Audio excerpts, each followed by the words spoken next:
So these are exhaust fans, and these, I believe these serve the isolation rooms. So basically in an isolation room, you're going to want to have the room be a negative pressure. So you're going to use an exhaust fan to maintain that negative pressure inside the space.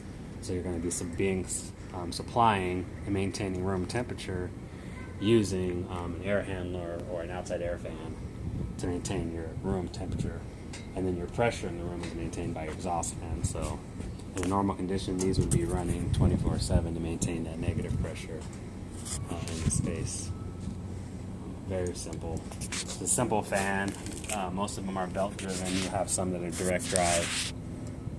I can't really open it up right now. I don't have tools, but pretty straightforward. And I'll show you some air handlers. This would handle like your general exhaust, restroom exhaust and stuff like that.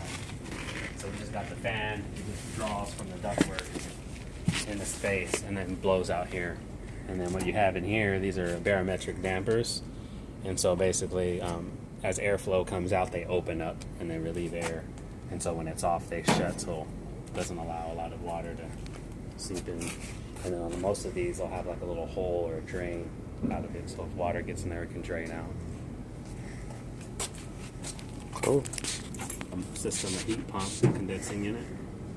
So this is basically, it runs refrigerant down into like a fan coil unit, or it's called a heat pump. Oh, heat pump? Yeah. I'm sure you probably learned about that. Well, no, not in your class. Nah, but I learned about it on YouTube. Oh, okay. Yeah. This is a big, giant air handler. Are you guys doing any type of testing on the VAVs or anything right now? Not right now, I don't think we are. He's having trouble. One of the units was shutting on and off. He's waiting for a call back from, I guess, the people that installed it. Oh, okay.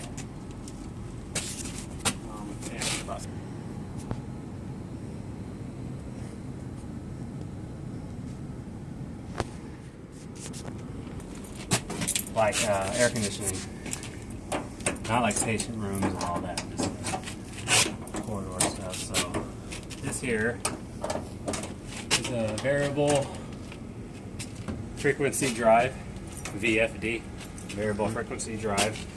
And what it does is it controls the speed of the motors. So these are direct drive motors, meaning they're not belt driven.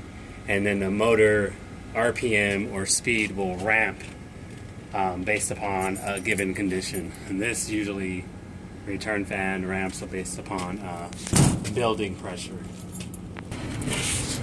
Alright.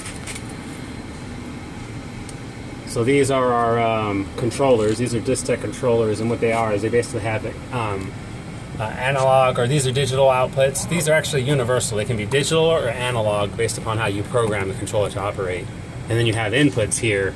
And so over here, these are like our points list. So you'd have our smoke detector status, which is a DI, which is an open and closed contact.